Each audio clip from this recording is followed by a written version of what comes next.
ओम श्री गणेशाय नमः।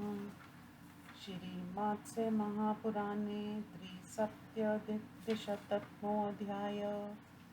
सूतुवाच कानवायनंस्तत्तो भृत्यान् सुष्मार्णवसंहतम् शुङ्गना चैव यच्छेषं श्रपित्वा तु बलीयस शिशुकोन्द्रसजातीय प्रापसत्य प्राप्स्यतिमावन्सुधराम् त्रयोविंशत्समा राजा शिशुकस्तु भविष्यति कृष्णो भ्राता यवीयस्तु ह्राष्टादश भविष्यति श्रीशातकर्णी भर्वितात् तस्य पुत्रस्तु वेदश पूर्णोत्तंसततो राजा वर्षाणां यष्टादशैव तु सकन्दसप्तम्भितस्तथा राजा वर्षणान् यष्टदशैव तु पञ्चाशतं समाशश्च च शान्तकर्णी भर्विष्यति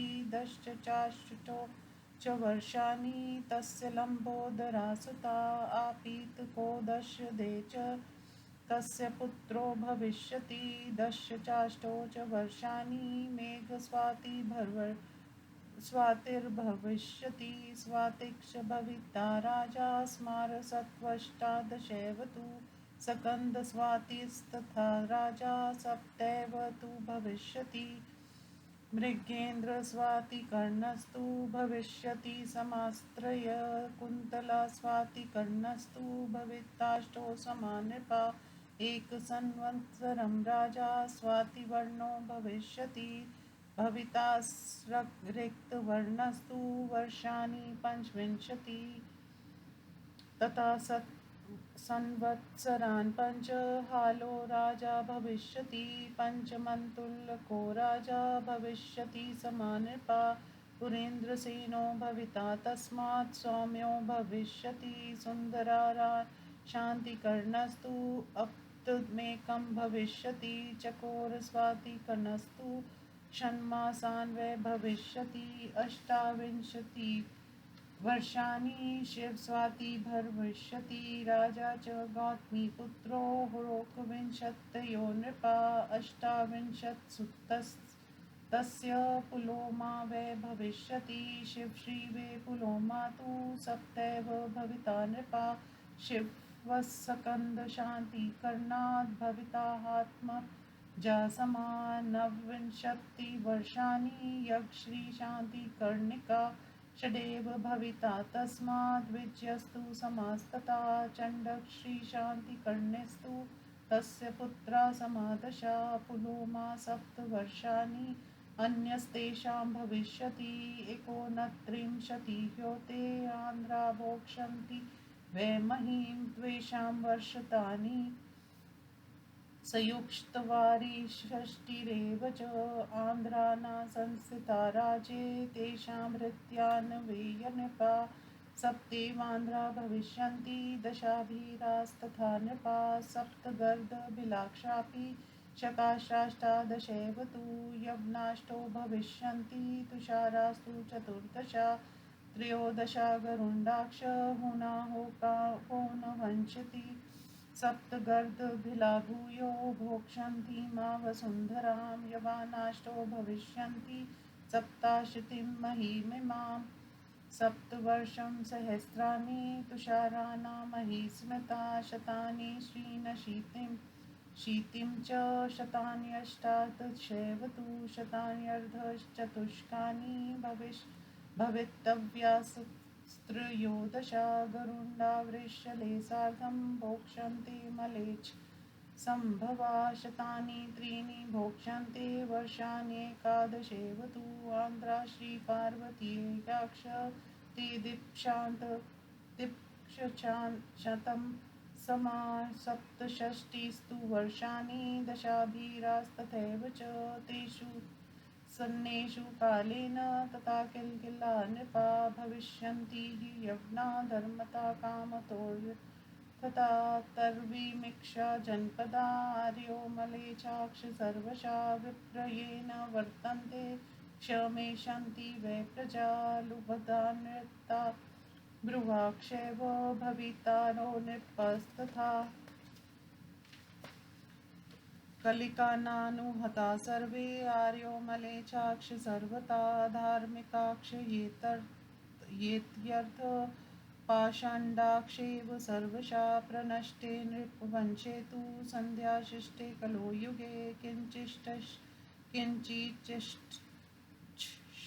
प्रजास्तावे धर्मे नष्टे परिग्रहा असाधवो हासत्वाक्ष व्याधिशोकेन पीडिता अनावृष्टिता श्रेवो परस्पर वधेत्पस्व अशरण्या परिस्तस्ता संकट घोरमाक्षिता सरित्पर्वतवासिन्यो भविष्यन्त्यखिला प्रजा नृपवंशेषु नष्टेषु प्रजा सर्वग्रहाणि च नष्टस्नेहा निरापात्रा सत्यक्तभ्रातु सुहृद्गणा वर्णाश्रम परिभ्रष्टा अधर्मनिरताक्षता पत्रमूलफलाहारा क्षीरपत्राजिनाम्बरा वृत्त्यर्थमलिभिलप्सन्त्यक्षरीरिष्यन्ति वसुन्धराम् एवं कष्टमनुप्राप्ता प्रजाकाले युगान्तके निशेषास्तु भविष्यन्ति सार्धम् कलियुगेन तु क्षीणे कलियुगे तस्मिन् दिव्ये वर्षसहस्रके सन्ध्यांशे सुनिशेषे कृतं तु प्रतिपत्यस्य ते एवं वंशक्रम कृत्सन् कीर्तित्यो यो मया क्रमात् अतीता वर्तमानाक्ष तथैवानागताक्ष ये महापद्याभिषेकात् भूयावज्जनं परीक्षता एवं वर्षसहस्रं तु ज्ञेयं पञ्चाशदुत्तरं पौलोमास्तु तथान्ध्रास्तु महापद्यान्तरे पुनः अनन्तरं शतान्यष्टौ षट्त्रिंशत् तु समास्तथा तावत् कालान्तरं भाव्य मान्ध्रान्तादा परीक्षिता भविष्यते प्रसंख्याता पुराण्यज्ञे श्रुतिर्षिभिः सप्तर्षयस्तदा प्रांशु प्रदीपते नागिना समा सप्तविंशतिभाव्या नामान्द्रा न तु यदा पुनः सप्तर्षयस्तु वर्तन्ते यत्र नक्षत्रमण्डले सप्तर्षयस्तु तिष्ठन्ति पर्यायेण शतं शतम् सप्तर्षीणामुपर्येतत् संवृतं वै दिव्यसंज्ञया समादिव्या संवृता षष्ठी दिव्यया बदानि तु सप्तभिः परिवर्तते कालो दिव्यसप्तर्षिभिस्तु वै सप्तर्षीणा च यो पूर्वो दृश्यते हार्दितो निशीतयोर्मध्ये तु नक्षत्रं द्यष्टे यत्समदिवि तेन सप्तर्षयो ज्ञेया युक्ता व्योमिनं शतं समा नक्षत्राणामीक्षिणाना च योगस्य सयेतन्निदर्शनं सप्तर्षयो मघायुक्ता काले पारीक्षिते सतं ब्रह्माणस्तु चतुर्विंशा भविष्यन्ति शतं समा तथा प्रभृत्ययं सर्वो लोको व्यापतस्यते भृशम् अनृतोपहता लुब्धा धर्मता कामतोऽर्थता श्रोतस्मार्ते शिथिले नष्टवर्णाश्रमे तथा संकरं दुर्बलात्मानः प्रतिपत्स्यन्ति मोहिता ब्राह्मणा शूद्रयोनिस्था शूद्रा वै मन्त्रयोनया उपस्थास्यन्ति तान् विप्रासदर्थमलिमभिलिप्सवाक्रमेणैव च दृश्यन्ते स्ववर्णान्तर्दायकं श्रमेव गमिष्यन्ति क्षीणशेषायुगस्य ये यस्मिन् कृष्णो दिव्यं यातस्तत्सिंहनेव तदा हि न प्रतीपनं कलियुगं प्रमाणं तस्य मे शृणु चतुष्शतसहस्रं तु वर्षाणा वै संहृतं बुधे चत्वारष्टसहस्राणि संख्यातं मानुषेण तु दिव्यं वर्षसहस्रं तु तदा सन्ध्या प्रवर्तते निशेषे तु तदा तस्मिन् कृतं वै प्रतिपत् तस्य ते एलेक्षेक्षवा कुवंशक्ष सहदेव प्रकृतिता ईक्ष्वाकु मृतं शत्रं सुमित्रान्तं भविष्यति इलं शत्रं समाक्रान्तं सोमवंशविदो विदु अते विवस्वता पुत्रा कीर्तिता कीर्तिवर्धना अतीता वर्तमानाक्ष तथैवानागताक्षये ब्राह्मणा क्षत्रियवैश्यास्तथा शूद्राक्ष वै संवृता वैवस्त तेऽन्तरे तस्मिन्निति वंशसम्मापयते देवापि पौरवो राजा ऐक्ष्वाको यक्षते मता महायोगबलोपेतो कलापग्राममाश्रितो इतो क्षत्रप्रणेतारो नवविंशे चतुर्युगे सुवर्चा मनुपुत्रस्तु ऐक्ष्वाकाद्यो भविष्यति नवविंशे युगे सोऽवे वंश्यस्यादिर् भविष्यते देवापि पुत्रसत्यस्तु एलानां भविता नृपा क्षत्रपर्वर्तकावेतो भविष्यतु चतुर्युगे एवं सर्वेषु विज्ञेयं सन्तानार्थतु लक्षणं क्षीणे कलियुगे चैव तिष्ठन्तीति कृते युगे सप्तर्षे स्तुते सार्धं मध्ये तेत्रायुगे पुनः बीजार्थवे भविष्यन्ति ब्रह्मा क्षत्रस्तु वे पुने एवमेवं तु सर्वेषु तिष्ठ्यान्तेष्वन्तरेषु च सप्तर्ष्यो नृपे सार्धं सन्तानार्थयुगे युगे एवं शस्त्रस्य चौच्छेद सम्बन्धो वै द्विजे स्मृता मन्वन्तराणा सन्ताने सन्तानाक्षश्रुतो स्मृता अतिक्रान्तयुगाश्चैव ब्रह्माक्षस्त्रस्य सम्भवा यथा प्रशान्तिस्तेषां वे प्रकृतान् तिना यथाक्षये सप्तर्ष्यो विदुस्तेषां दीर्घायुष्ठं श्रेयोदयो अतेन कर्मयोगेन यदा इक्ष्वाकवो नृपा उपपद्यमानास्त्रेतायां श्रीयमाना कलो युगे अन्यो यान्ति युगाख्यां तु यावन्मन्वन्तरक्षयं जामदग्न्येन रामेण शक्रे निर्विशेषते रिक्तेयं वसुधा सर्वा क्षत्रियैर्वसुधाधिपे दिवंशकर्णं सर्वं कीर्तयिष्ये निबोध मे इलं चैक्षवा कुवंशं च प्रकृतं परिचक्षते राजनं श्रेणिबद्ध्वाक्ष तथान्ये क्षत्रिया भुवि एलवंशांस तु भूयांसो न तथैव क्ष्वा कवो नृपा ईशामेकशतं पूर्णं कुलानां विरोचते तावदेव तु भोजानां विस्तारादधिगुणं स्मृतं भोजानां द्विगुणं श्रुतं चतुर्धा तद् यथा ततं देहार्थितासनामन्मानो ब्रुवत्तस्तान् निबोध मे शतं वै प्रतिविन्ध्याना शतं नागा शतं हया शतमेकं धृतराष्ट्रा आशीतिर्जन्मेजया शतं वै ब्रह्मादताना वीराना कुरुवा शतं ततं शतं च पाञ्चाला शतं काशीकुशादय तथा परे सहस्रेदे ये नीपाशश्विन्दवा इष्टवन्तक्षते सर्वे नियुक्तदक्षिणा एवं राजर्षयोतीता शतशोऽथ सहस्रश मनोवर्वेव वस्त्यस्यान् सन्वर्तमानेऽन्तरे विभो तेषां तु निर्धनोत्पत्तो लोकसंस्थितयस्थिता न शक्यो विस्तर्तेस्तेषां सन्तानस्य परस्परं तत्पूर्वापरयोगेन वक्तुं वर्षशतैरपि अष्टाविंशसमाख्याता गता वै वस्तवते अन्तरे अते देवगणे सार्धं शिष्टा ये तान् निबोधता चत्वारिंशतं चित्रक्षेव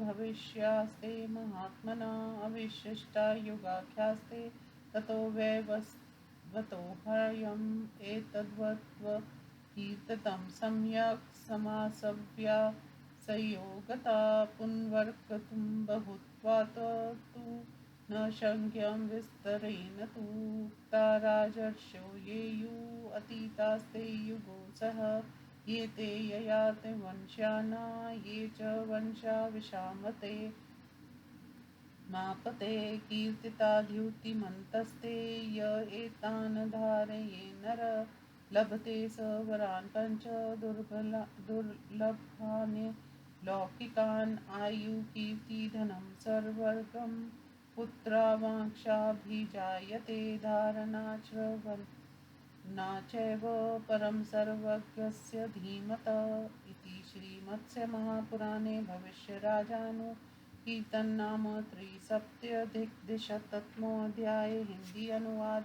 सूजी कहते हैं, ऋषियों, गत अध्याय में कथित कान्य वंश में उत्पन्न होने वाले क्षत्रियों तथा उनके स्वामी सुशर्मा नामक राजा को, जो श्रृंग भृत्यों का अंतिम राजा होगा, बलपूर्वक पराजित कर उन्हीं का सजातीय शिशुक नामक आंध्र राज्य इस वसुंधरा को प्राप्त करेगा। वह शिशुक 23 वर्षों तक पृथ्वी का शासन करेगा।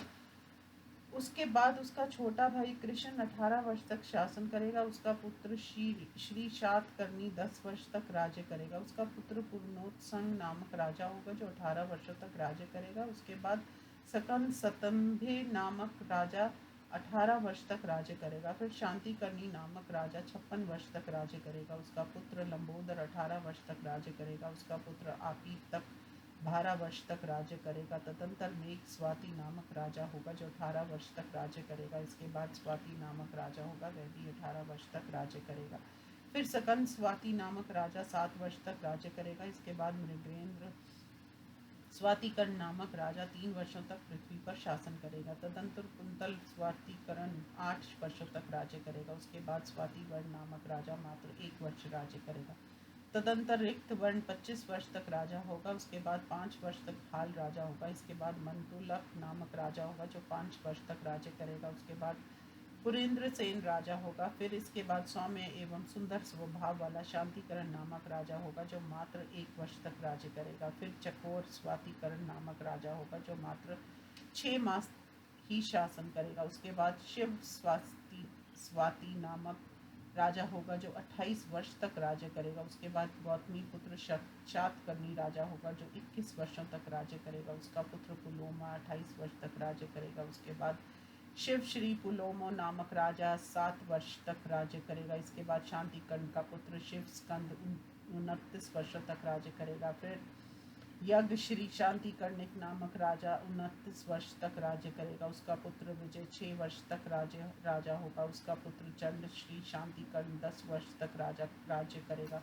तदंतर उसके बाद दूसरा पुलोमो नामक राजा होगा, जो 7 वर्ष तक राज्य करेगा। इस प्रकार ये 29 मन्वंतर से 30 या 31 आंध्रवंशी राजा पृथ्वी का उपभोग करेंगे। इनका राज्यकाल 408 वर्षों का होगा। भृत्यों नामधारी उन आंध्र वंशीय राजाओं के वंशज राज्य के अधिकारी होंगे। उनमें 7 आंध्र वंशीय, 10 आभीर वंशी, 7 गर्द भिल, 18 शंख वंशीय, 8 यवन, 14 तुषार, 13 गुरुंड तथा 19 हून वंशीय राजा होंगे। फिर 7 गर्द भिल वंशीय राजा इस पृथ्वी का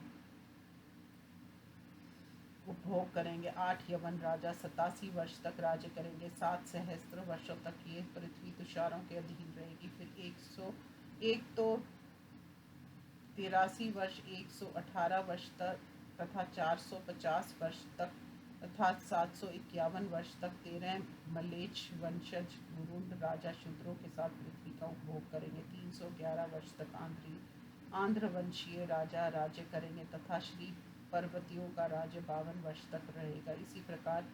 उसी प्रकार 10 आभीर राजा 67 वर्ष तक राज्य करेंगे। कालवश उनके विनष्ट हो जाने पर किलकिला नामक राजा होंगे, जो यवन जाति के होंगे। धर्म, काम, अर्थ तीनों छठियों से आर्य लोग उनकी संस्कृति से विमिश्रित हो मलेच्छ हो जाएंगे और आश्रम धर्म का विप्रयोग करने लगेंगे। परिणामत प्रजा नष्ट हो जाएगी तथा राजा लोग लोभी और असत्यवादी हो जाएंगे।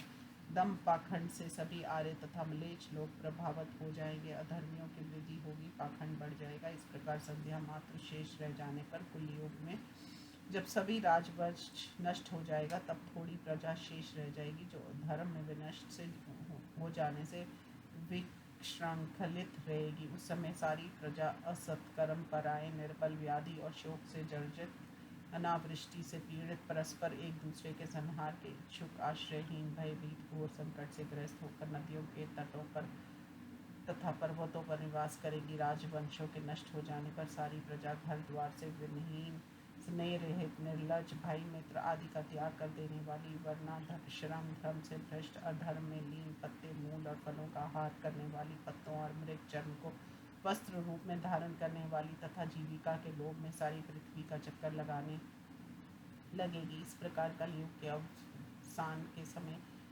प्रजाएं कष्ट झेलेंगी, वे कलयुग के साथ ही समाप्त हो जाएंगी। तब संध्या सहित कलयुग के 1000 दिव्य वर्ष बीत जाने पर कृत युग की प्रवृत्ति होगी। इस प्रकार मैंने क्रमश भूत, वर्तमान और भविष्यकालीन राजवंश का परिपूर्ण रूप से वर्णन किया है। ये राज्यकाल परीक्षित के जन्म से लेकर मध्या महापद्य के राज्याभिषेक तक 1050 वर्ष होता है। पुनः कोलोम आंध्र से लेकर महापद्य के राजतव्य काल तक 836 वर्ष समझना चाहिए। परीक्षित के समय से लेकर आंध्रवंशीय राजाओं के अंत काल तक का प्रमाण वेदों एवं पुराणों के जानने वाले ऋषियों ने भविष्य पुराण में इस प्रकार परिगणित किया है। जब पुनः 27 आंध्रवंशीय राजाओं का राज्य होगा, तब सप्त ऋषिगण प्रज्वलित अग्नि के समान उद्दीप्त रहेंगे। वह सप्त ऋषिगण 100 वर्षों तक नक्षत्र मंडल में निवास करते हैं। उन सप्त ऋषियों के ऊपर ये दिव्य नाम से कहा गया। इसका परिमाण 60 दिव्य वर्षों का। इस प्रकार इन सप्त ऋषियों का दिव्य काल प्रवृत्त होता है। रात्रि के समय सप्त ऋषियों के जो 2 प्रारंभिक पूर्व दिशा में जिस नक्षत्र के सामने उदित होते हैं, सभी सप्त ऋषि उसी नक्षत्र में स्थित माने जाते हैं। पुनः 100 वर्षों के बाद आकाश में उनका दूसरे नक्षत्र के साथ मिलन होता है। नक्षत्रों और उन सप्त ऋषियों के संयोग की गति ये ही गति बताई जाती है। ये सप्त ऋषिगण राजा परीक्षित के राज्यकाल में मघा नक्षत्र में स्थित थे। उनके 2400 वर्ष बाद राज्य करने वाले शुंग वंशीय ब्राह्मण राजा होंगे।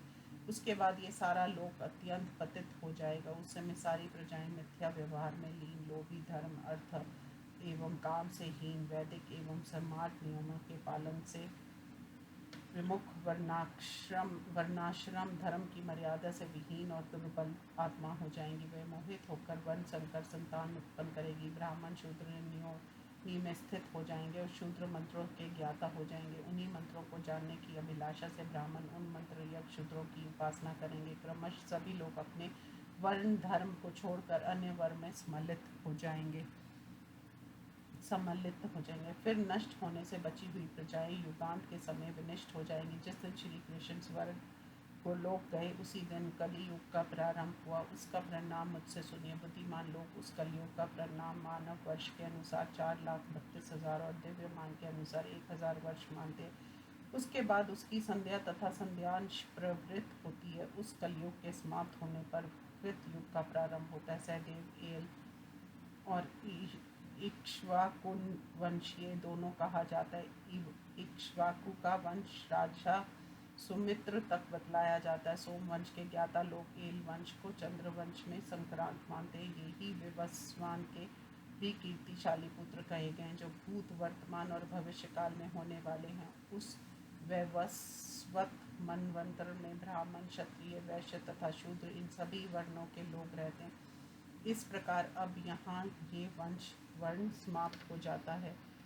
पुरुवंशीय राजा देवापी और ईक्ष्वाकुंज वंशीय राजा सहदेव, जिसे तुम मानते हो, ये दोनों महान योग बल से संपन्न होंगे जो कलाप ग्राम में निवास करते हैं।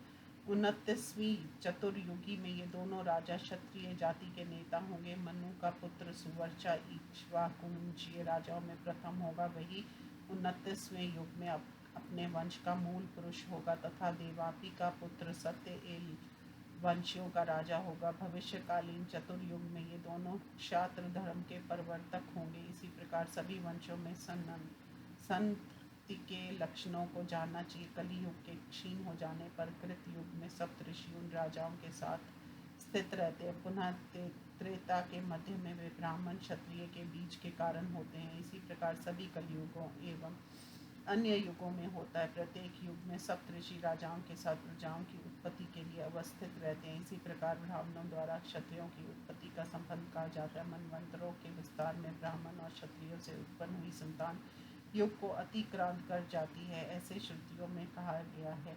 वे सप्तऋषि उन संततियों की जिस प्रकार प्रशांति होती है, जिस प्रकार क्षय दीर्घायु की प्राप्ति, उन्नति और अवनति होती है, वे सब जानते हैं। इस प्रकार के कर्म योग से चंद्रवंशी और इक्ष्वाकु वंशीय राजा त्रेता में उत्पन्न होकर कलयुग में विनष्ट हो जाते हैं। एक मनवंतर के विनाशक तक युग संज्ञा कही जाती है। जमदग्नि के पुत्र परशुराम द्वारा क्षत्रियों का संहार हो जाने पर ये सारी पृथ्वी क्षत्रिय राजाओं से शून्य हो गई थी। अब मैं राजाओं के सूर्य चंद्र इन दो वंशों की उत्पत्ति बता रहा हूँ, उसे मुझसे सुनिए। एल और इक्ष्वाकु वंश क्षत्रियों की मूल प्रकृति कहे गए हैं। इन राजाओं के वंशज तथा अन्य क्षत्रिय गण पृथ्वी पर प्रचुर परिणाम में अवस्थित हैं। इनमें एलवंशीय राजा तो बहुत है, किंतु इक्ष्वाकुन वंशीय उतने नहीं है। इनके कुलों की संख्या पूरी 100 बतलाई जाती है। इसी प्रकार भोजवंशीय राजाओं का विस्तार इनसे दूना है। भोजवंशीय राजाओं से दूने अन्य क्षत्रिय गण हैं। वे 4 प्रकार के हैं और बीत चुके हैं। मैं उनका नाम सहित यथार्थ रूप से वर्णन कर रहा हूँ, उससे मुझसे सुनिए। इनमें प्रतिबिंदियों की संख्या 100, नागों की संख्या 100, हयों की संख्या 100 और भ्रातृ राष्ट्रों की संख्या 100 है। जनमेजयों की संख्या 80 है। वीरवर ब्राह्मा दत्तों की संख्या 100, कुरुओं की संख्या 100, पंचालों की संख्या 100 और काशी कुशादी की संख्या 100 है। इनके अतिरिक्त जो नीक और शश बिंदु है उनकी संख्या 2000 है। वे सभी यज्ञ करने वाले तथा अत्यधिक दक्षिणा प्रदान करने वाले थे। इस प्रकार सैकड़ों हजारों ऋषिगण बीत चुके हैं जो प्रभावशाली व्यवस्तव मनु के वर्तमान अंतर में जन्म ग्रहण कर चुके हैं। उनके मरण और उत्पत्ति में अब लोक की स्थिति ही प्रमाणभूत है। उनकी संतान का विस्तार तो परस्पर पूर्व पर संबंध से सैकड़ों वर्षों में भी नहीं बताया जा सकता है। इस वैवस्वत मनवंतर में नृपति गण अपने वंश देवताओं के साथ 28 पीढ़ी तक बीत चुके हैं। जो शेष हैं उन्हें सुनिए। वह महात्मा राज 43 होंगे। उन अवशिष्ट वैवस्वत महात्माओं की संज्ञा उनके युगों के साथ है। इस प्रकार मैंने इन वंशों की विस्तार और संक्षेप से वर्णन कर दिया। उनकी संख्या बहुत होने के कारण मैं विस्तार पूर्वक बतलाने में असमर्थ हूँ। राजन, मैंने जिन ययाति वंशीय राजाओं के वंशधर ऋषियों की चर्चा की है, वह सभी युगों के साथ समाप्त हो चुके हैं। वे सभी कांतिमान एवं यशस्वी थे। जो मनुष्य उनके नामों को स्मरण रखता है, वह इस लोक में 5 दुर्लभ लौकिक वरदानों को प्राप्त कर लेता है। अर्थात वह आयु, कीर्ति, धन, स्वर्ग और पुत्र से संपन्न होकर उत्पन्न होता है तथा उस बुद्धिमान को इनके स्मरण एवं श्रवण करने से परम स्वर्ग की प्राप्ति होती है। इस प्रकार श्रीमत्स्य महापुराण में भविष्य काल की राजाओं का वर्णन नामक 273वां अध्याय संपूर्ण हुआ। ओम नमः शिवाय।